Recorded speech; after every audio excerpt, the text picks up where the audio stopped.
This is where it always gets tricky with spirituality, because we want proof. How do you know God exists? Prove it to me. Show it to me. How do you know there's reincarnation? Prove it. Well, the dilemma with this is obvious. You can't. I mean, we can know that God exists through God on earth. If I say to you, prove to me that electricity exists, show me electricity. Well, you could say, well, see, it's coming through that light in the form of light. It's coming through the fan in the form of air. It's coming through the microphone in the form of sound. But none of these is actually electricity. This is sound. That's not exactly electricity. It's light. That's not exactly electricity. It's air. But through these, we're able to understand there must be something powering them. That's the electricity. So in our world, when you look at creation, when you look at the brilliance of creation, I'll tell you something. Let's stick with science for a moment here. So modern science as we know it in laboratories, has been going on for at least several hundred years. A long time. Science prior to laboratories like that has been going on for thousands of years. I mean, there's Vedic science. Botanists, experts on plants, could tell you exactly what a leaf is made of. They could tell you in this particular leaf, so in a clover leaf, let's say, here's how much carbon you have, here's how much hydrogen, here's how much nitrogen, here's how much oxygen, here's how the molecules are bonded together.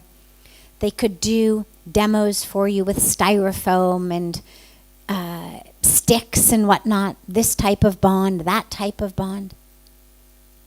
And yet, despite thousands of years of science, despite having in our hands the very best laboratories and tools, you cannot create a leaf in a petri dish.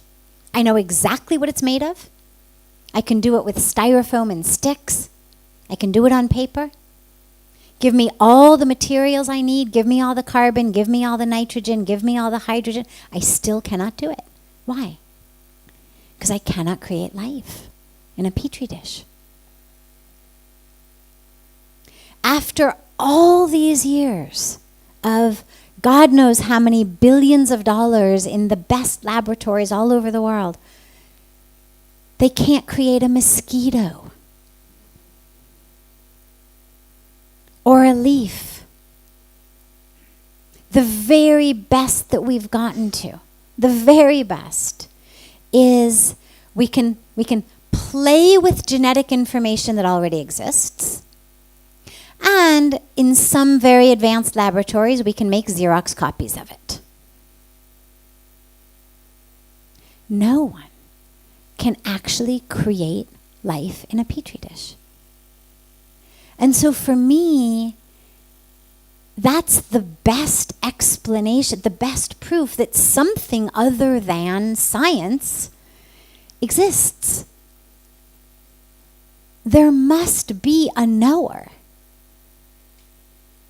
Because we're pretty smart. Science has gotten pretty advanced. We can do a lot of things. But we can't even make a leaf?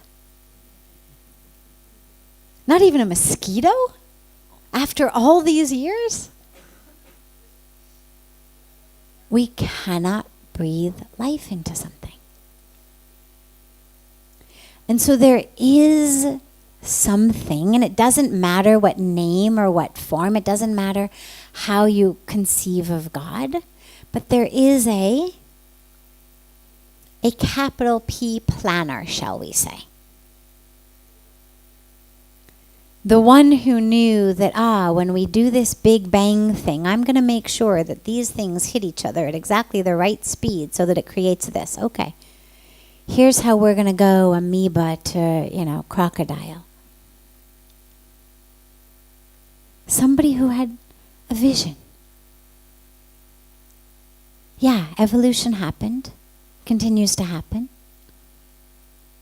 But to me, the grace of the universe and the beauty of the universe and the perfection of the universe is the best proof for that presence. When we come into aspects of reincarnation, the best proof that we have is people who actually remember. There's a lot of cases, a lot of stories of children who remember and who they take them back and they verify, and it's exactly true. On that block, in this room, in this cupboard, there is my toy train. And lo and behold, they show up at the house and there's the cupboard, and yeah, they did lose a son 7 years ago, and yeah, the mother couldn't bear to get rid of his toys and kept the train. There's been so much evidence like this. But for me, lastly, the other piece of it is, it's the only thing that makes sense. If there's a planner, if there's a plan, if there's a purpose, that only works if we get to keep going till we get it right. This one strike, you're out doesn't work for me. You get one lifetime, you make it or you don't make it, and then that's it.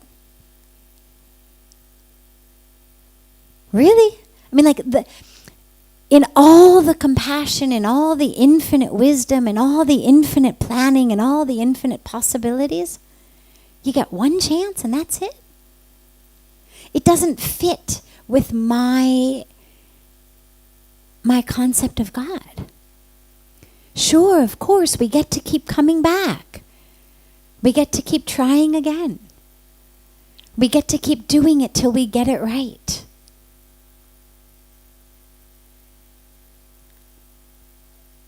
So either, whichever explanation works for you. But between the two, something should stick.